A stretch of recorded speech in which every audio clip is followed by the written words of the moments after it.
வணக்கம் காவேரியன்ஸ். இப்போ result season, நிறைய கம்பெனிஸோட ரிசல்ட்ஸ் வந்துட்டுருக்கு. அதில் வந்து 2 கம்பெனி நான் சூஸ் பண்ணியிருக்கேன். அதுலேருந்து ஒரு டீப் டைவ் பண்ணலாம் அப்படின்ட்டு. ஒன்று வந்து நான் பேங்கிங் ஃபைனான்ஸ் கம்பெனி இரிடா. ஏன்னா அந்த ரெனியூவபிள் செக்டாரில் இவங்க வந்து ஒரு இம்பார்ட்டன்ட் பிளேயர். அனதர் கம்பெனி பார்த்திங்கன்னா வாரி ரெனியூவபிள்ஸ் டெக்னாலஜிஸ் அப்படின்ட்டு. பேசிக்கலி நான் இபிசி கான்ட்ராக்டர். அவங்க there is engineering, procurement and construction. எந்த ஏரியான்னு பார்த்தீங்கன்னா இந்த சோலார் அண்ட் அதர் ரெனியூவபிள் ரிசோர்ஸஸ்ன்னு சொல்லணும். ஸோ இந்த 2 கம்பெனியோட டீப் டைவ் இன்றைக்கி பார்க்கலாம். ஃபஸ்ட்டு வந்து இரிடாவோட ஃபினான்ஷியல்ஸை பார்க்கலாம். அப்புறமேலே கீ டேக்அவேஸ் ஃப்ரம் திஸ் அப்படிங்கிறதையும் பார்க்கலாம். அதை பேஸ் பண்ணி தான் நம்ம இந்த கம்பெனியில் இன்வெஸ்ட் பண்ணுமா இல்லையாங்கிறதையும் டிசைட் பண்ணோம். அண்ட் அதே மாதிரி அந்த ஃபினான்ஷியல் ரிசல்ட்ஸ் ஆஃப் வாரி மட்டும் பேச போகிறதில்ல, அண்டு அதோட கீ டேக்அவேஸும் நம்ம பார்க்க போகிறோம். இந்த டைமில் வந்து ஒரு டிஸ்க்ளைமரும் சொல்லிடுறேன் நான். இந்த வீடியோ வந்து is for education and information பர்பஸ்க்கு தான், and it is not a stock recommendation. இப்போ வந்து the revenue from operation that is இரிடாவோட ஃபஸ்ட்டு ஃபினான்ஷியல்ஸ் எடுக்கிறோம். It is an NBFC, non banking finance company. அதனால் இதுக்கு வந்து சர்டன் மெட்ரிக்ஸ் இருக்குது, different from the regular manufacturing கம்பெனிலேருந்து டிஃப்ரெண்ட்டாக இருக்கும் இது. ஸோ இதில் பார்க்க வேண்டிய பேராமீட்டர்ஸை கம்ப்ளீட்லி டிஃப்ரெண்ட்டு. நம்ம என்னென்ன பேராமீட்டர்ஸ் பார்க்குறோமோ அதை மட்டும் தான் இங்கே கொடுக்குறேன் நான்.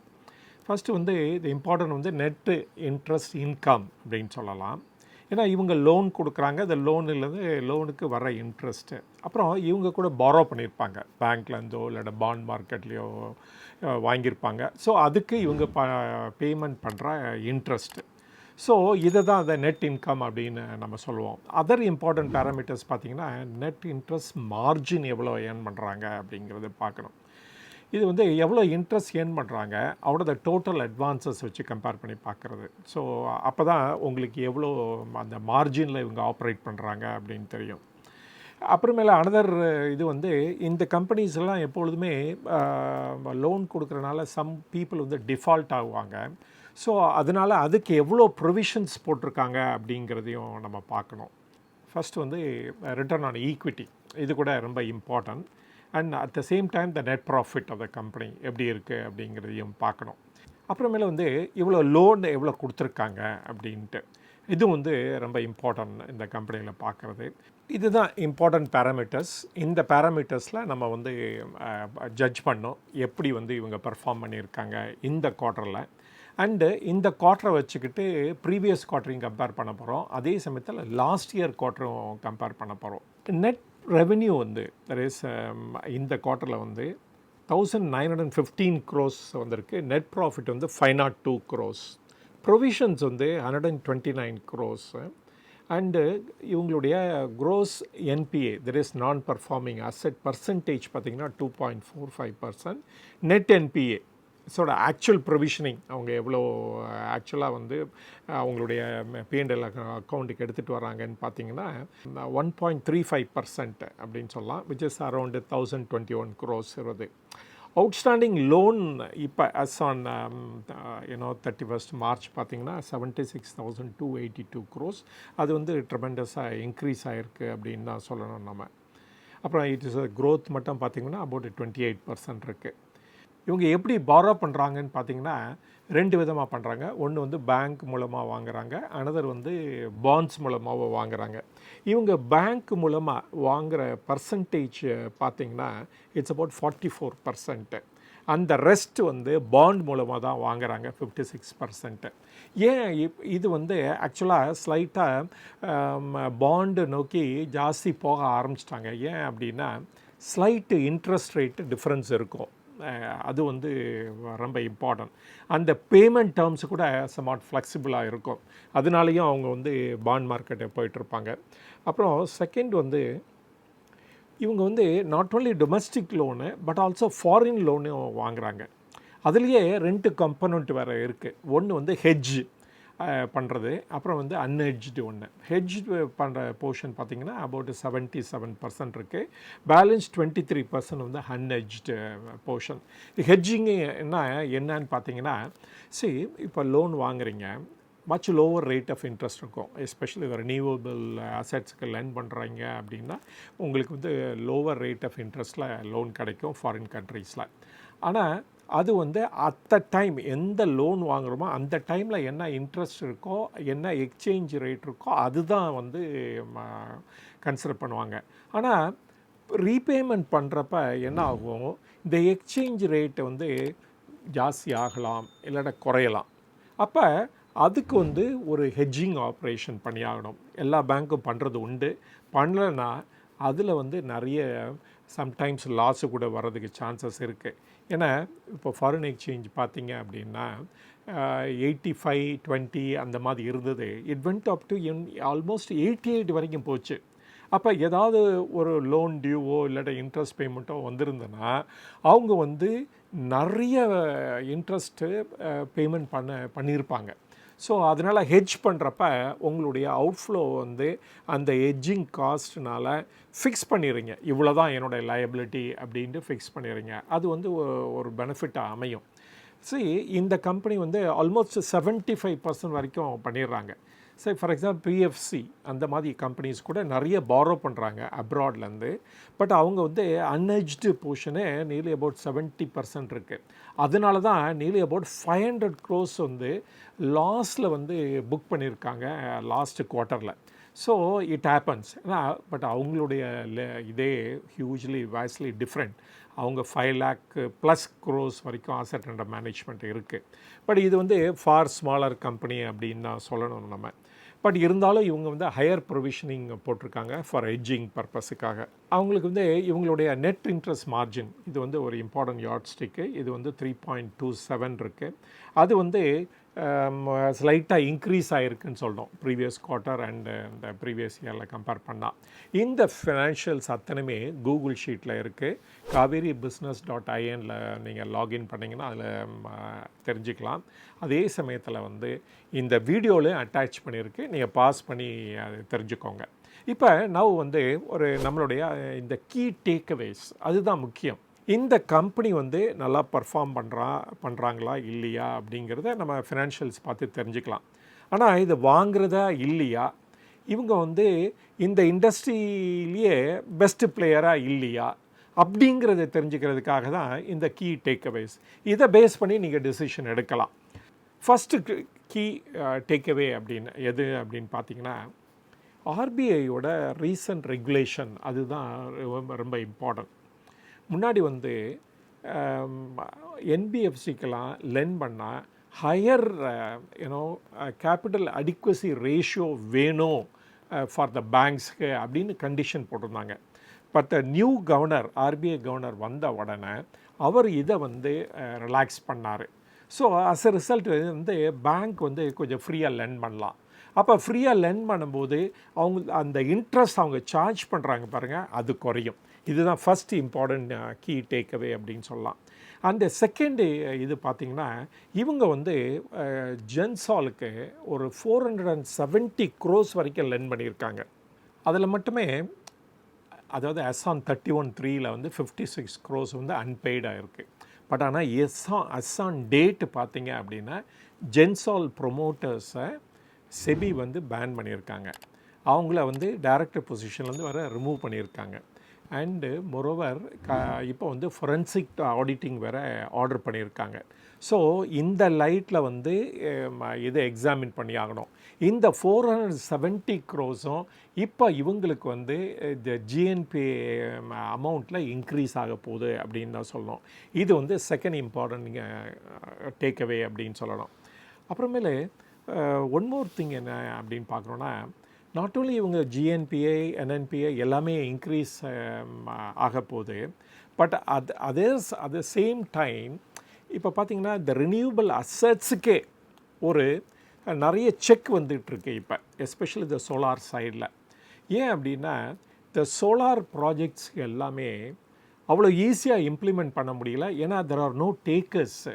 ஏன்னா நார்மலி டிஸ்ட்ரிபியூஷன் கம்பெனிஸ் லைக் இந்த நம்ம சொல்கிறோம்ல டான்ஜெட்கோ இல்லாட்ட வந்து இப்போ அதுக்கு புது நேம் கூட வந்திருக்கு, புது கம்பெனி கூட வந்துருச்சு, கால் தமிழ்நாடு பவர் டிஸ்ட்ரிபியூஷன் கம்பெனி அப்படின்ட்டு.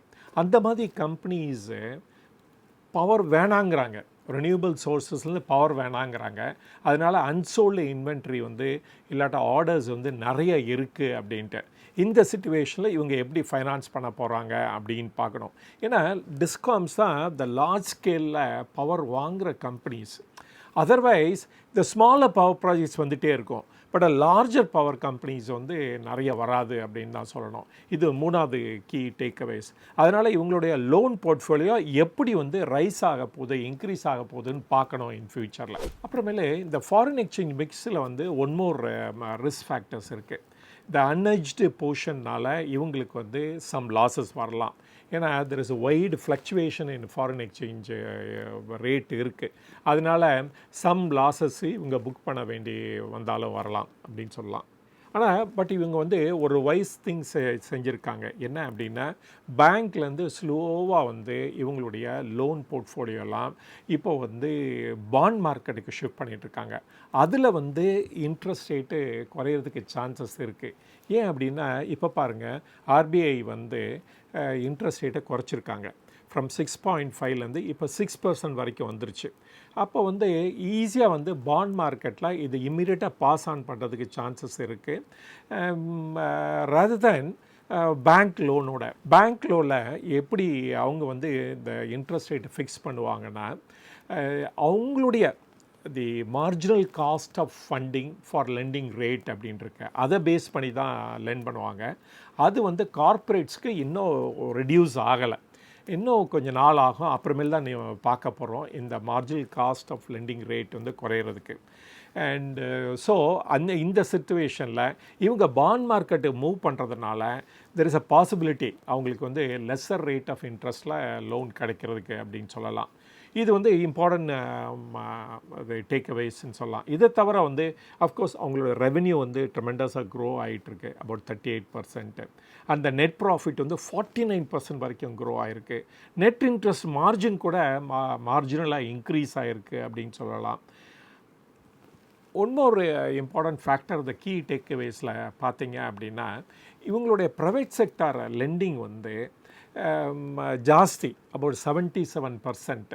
பப்ளிக் செக்டார் லெண்டிங்கோட பப்ளிக் செக்டாருக்கு ஒன்லி 23% தான் லெண்ட் பண்ணுறாங்க. அதனால் இங்கே வந்து லோன் டிஃபால்ட் ஆகிறதுக்கு கிரேட்டர் சான்சஸ் இருக்குது. அதனாலேயும் இன் ஃப்யூச்சரில் வந்து இவங்களுக்கு க்ரோஸ் என்பிஏவும் இல்லாட்ட என்என்பிஏவும் இன்க்ரீஸ் ஆகிறதுக்கும் சான்சஸ் இருக்குது. இதுதான் என்னுடைய key takeaways from this company. So இதில் வந்து உங்களுக்கு என்ன உடன்பாடு இருக்குது அப்படின்னு பாருங்கள். இதை தவிர வேறு ஏதாவது டேக்அவேஸ் இருந்தால் கூட நீங்கள் கமெண்ட்ஸில் தெரிவிங்க, நான் கூட அதை படித்து பார்த்து தெரிஞ்சுக்கிறேன். இப்போ நெக்ஸ்ட்டு இது வந்து வாரி ரெனியூவபிள்ஸ். இந்த வாரி ரெனியூவபிள்ஸ் பார்த்திங்கன்னா பேசிக்கலி இவங்க இபிசி கான்ட்ராக்டர். நான் ஆரம்பிக்கும் போது கூட சொன்னேன், இவங்க ஒன்றும் பேனல்ஸ்லாம் மேனுஃபேக்சர் பண்ணுறதில்ல, இல்லாட்ட செல்லுலாம் மேனுஃபேக்சர் பண்ணுறதில்ல. அண்டு இவங்க வந்து ஒன்லி ப்ராஜெக்ட் தான் இம்ப்ளிமெண்ட் பண்ணுவாங்க. இவங்களுக்கு ஆர்டர் வந்தோடனே இவங்களோட குரூப் கம்பெனி வாரி எனர்ஜிஸ்லேருந்து அந்த பேனல்ஸ் அண்ட் அதர் இதெல்லாம் வாங்கி, இம்பார்ட்டன்ட் எக்யூப்மெண்ட் ஃபார் சோலார் வாங்கி அவங்க ப்ராஜெக்டை எக்ஸிக்யூட் பண்ணுவாங்க. ஸோ இதில் அட்வான்டேஜ் இருக்குது. ஏன் அப்படின்னா, இவங்களுடைய இந்த குரூப் கம்பெனிலேயே வந்து இந்த பேனல் அண்ட் செல்லு மேனுஃபேக்சர் பண்ணுறதுனால இந்த ப்ராஜெக்ட் வந்து குயிக்காக கம்ப்ளீட் பண்ணுறதுக்கு சான்சஸ் இருக்குது. அதே சமயத்தில் குவாலிட்டியும் இவங்க அஷூரன்ஸும் கொடுக்க முடியும் இவங்களுடைய கஸ்டமருக்கு. அட் த சேம் டைம் இவங்களுடைய ப்ராஃபிட்டும் கிளியராக ஃபிக்ஸ் பண்ணவும் முடியும். இவங்களுடைய இபிசி ப்ராஃபிட்டை கரெக்டாகவும் ஜட்ஜ் பண்ண முடியும். இந்த கம்பெனியை வந்து நம்ம என்ன சொல்லலாம் அப்படின்னா, இன்டகிரேட்டட் சர்வீஸ் ப்ரொவைடட் அப்படின்னு சொல்லலாம். ஏன் அப்படின்னா, இந்த இபிசிக்கு வந்து இவங்களுடைய ஓன் சோர்ஸே யூட்டிலைஸ் பண்ணிக்கிறாங்க ஃபார் ப்ரொக்யூரிங் த பேனல். அது அப்புறம் அந்த வாரி எனர்ஜிங்கிறது இந்தியாவிலே number 1 player in this field அப்படின்னு தான் சொல்லணும். அட் த சேம் டைம் இவங்க சப்ளை பண்ணுறதோடு நிறுத்தாமல் ஈவன் கமிஷன் பண்ணோன்னே ஈவன் ஆப்ரேஷன் அண்ட் மெயின்டெனன்ஸ் கூட இவங்க பண்ணி கொடுக்குறாங்க. இவங்க வந்து இவங்களோட ப்ராஜெக்ட்ஸு ஈவன் வாட்டர் பெட் மேலே தெர் இஸ் இந்த லேக்கில் கூட சோலார் பிளான்ட் இன்ஸ்டால் பண்ணியிருக்காங்க. இது கூட ஒரு கிரேட் அச்சீவ்மெண்ட் அப்படின்னு சொல்லணும். வித் திஸ் இன்ட்ரொடக்ஷனை நம்ம இவங்களோட ரிசல்ட்ஸை பார்த்தலாம். ரெவென்யூ ஃப்ரம் ஆப்ரேஷன் பார்த்திங்கன்னா 475 crores அண்டு இபிட்டா பார்த்திங்கன்னா 126 crores and profit the இபிட்டா margin பார்த்திங்கன்னா 26 crores. அண்ட் ஃபைனான்ஸ் காஸ்ட் வந்து 4.38 க்ரோஸு அண்ட் அதர் இன்கம் வந்து 4.86 crores. Net profit after tax பார்த்தீங்க அப்படின்னா 93.77 க்ரோஸு, அது வந்து 19.67% இருக்குது. ஸோ அசச் வந்து அஸ் அ இபிசி கம்பெனி வந்து இது வந்து ஃபினாமினலி அ குட் ப்ராஃபிட் அப்படின்னு தான் சொல்லணும் நம்ம. அண்டு இவங்களுடைய கேஷ் அண்ட் கேஷ் ஈக்குவலட் வந்து 26.79 க்ரோஸ் வச்சுருக்காங்க அப்படின்னு சொல்லணும். ஸோ இப்போ வந்து key takeaways from this company என்னன்னு பார்த்தலாம். ரெவென்யூ க்ரோத் பார்த்திங்கன்னா ட்ரெமெண்டஸாக இருக்குது, which is about 74% compared to year on year. அதே மாதிரி எபிட்டா மார்ஜினும் ட்ரெமெண்டஸாக இன்க்ரீஸ் ஆகிருக்கு டு 126%. ஸோ இன்ஃபேக்ட் எபிட்டா வந்து டபுள்டு இன் குவார்டர் ஆன் குவார்ட்டரில் பார்த்திங்கன்னா 126 crore டபுள் ஆகிருக்கு. மார்ஜின் வந்து 26.5 வரைக்கும் இம்ப்ரூவ் ஆகிருக்கு. ப்ராஃபிட் ஆஃப்டர் க்ரோத்தும் அபவுட் 83%. இதெல்லாம் இயர் ஆன் இயரை கம்பேர் பண்ணி சொல்கிறது. அண்டு இந்த கம்பெனி வந்து ஒரு அசட் லைட் கம்பெனி, அதனால் ஹெவி பாரோயிங் வேண்டியதில்லை ஃபார் ப்ராஜெக்ட். ஏன்னா கஸ்டமர் அட்வான்ஸ் கொடுக்க போகிறாரு, அந்த கஸ்டமர் அட்வான்ஸை வச்சுக்கிட்டு இவங்க பேனல் அண்ட் அதர் திங்ஸ்லாம் பர்க்யூர் பண்ணி இன்ஸ்டால் பண்ணிவிட்டு த லேண்ட் ஆல்சோ கஸ்டமரோட லேண்டாக தான் இருக்கும். அதனால் இவங்க ஒன்றும் பெரிய லெவலில் எதுவும் இன்வெஸ்ட் பண்ண வேண்டியதில்லை இந்த ப்ராஜெக்ட்டுக்காக. ஸோ இது அசட் லைட் மாடலாக இருக்கிறனால இவங்களோட ஆர்ஓசியும் ஹையராக தான் இருக்கும், ஆர்ஓஇயும் ஹையராக தான் இருக்கும். And the another best point in this company பார்த்திங்கன்னா ஆர்டர் புக் இட் செல்ஃப் இப்போ எக்ஸிஸ்டிங் ப்ராஜெக்ட் எக்ஸிக்யூஷன் லெவலுக்கு பண்ணியிருக்காங்க. 3.2 GW வரைக்கும் வச்சுருக்காங்க. இவங்களோட யூனிக் செல்லிங் பாயிண்ட்டு பார்த்திங்கன்னா நான் ஆரம்பிக்கும் போதே சொன்னேன், இவங்க வந்து ஒரு இன்டகிரேட்டட் பிளேயர் அப்படின்னு. இந்த எனர்ஜி ஃபீல்டில் வந்து எவ்ரி திங் வந்து they want to do it and பார்ஷியலாக இப்போ கம்ப்ளீட் பண்ணிட்டும் இருக்காங்க. இப்போ பார்த்திங்கன்னா செல்லுலேருந்து தென் பேனல் பண்ணுறாங்க, அதை தவிர வந்து ஏபிசி கான்ட்ராக்ட் கம்ப்ளீட் பண்ணுறாங்க, தென் ஆப்ரேஷன் அண்ட் மெயின்டெனன்ஸும் பண்ணிகிட்ருக்காங்க. இது சோலாரில் மட்டுமா அப்படின்னா அது மட்டும் இல்லை, இதில் வந்து நிறைய ஃபார்வர்ட் இன்டகிரேஷன் பிளான் பண்ணிகிட்ருக்காங்க. இப்போ பேட்ரியும் இதோட லிங்க் பண்ணி அதை ஸ்டோர் பண்ணிவிட்டு எந்த டைமில் எவாக்குவேட் பண்ணுமோ அதையும் அண்டர்டேக் பண்ணிகிட்ருக்காங்க. இதுவும் வந்து ஒரு இம்பார்ட்டன்ட் ஃபார்வர்ட் இன்டகிரேஷன் அப்படின்னு சொல்லுவோம். இது மட்டுமா இருக்கிறாங்களா, இல்லை ஃப்யூச்சரில் வந்து இந்த ஹைட்ரஜன் அந்த மாதிரி ரினியூவபிள் சோர்ஸஸ்க்கும் போகிறதா கொடுத்துருக்காங்க. ஸோ பார்ப்போம் எப்படி இவங்க பண்ண போகிறாங்கன்ட்டு. இதுதான் கீ டேக்அவேஸ் ஃபார் மீ அப்படின்னு நான் நினைக்கிறேன். உங்களுக்கு இதை தவிர வேறு ஏதாவது இம்பார்ட்டன்ட் பாயிண்ட்ஸ் இருந்துச்சுன்னா நீங்கள் அதை கமெண்ட்டில் தெரிவிங்க, நானும் அதை படித்து பார்த்து தெரிஞ்சுக்கிறேன். ஸோ இது வரைக்கும் இந்த வீடியோ பார்த்ததுக்கு ரொம்ப நன்றி. இந்த வீடியோ உங்களுக்கு பிடிச்சிருந்தா லைக் பண்ணுங்கள், ஷேர் பண்ணுங்கள், அண்டு சப்ஸ்கிரைபராக இல்லை அப்படின்னா சப்ஸ்கிரைப் பண்ணுங்கள். வேறொரு சந்தர்ப்பத்தில் வேறு ஒரு டாப்பிக்கோட உங்களை மீட் பண்ணுறேன். மீண்டும் சந்திப்போம். வணக்கம்.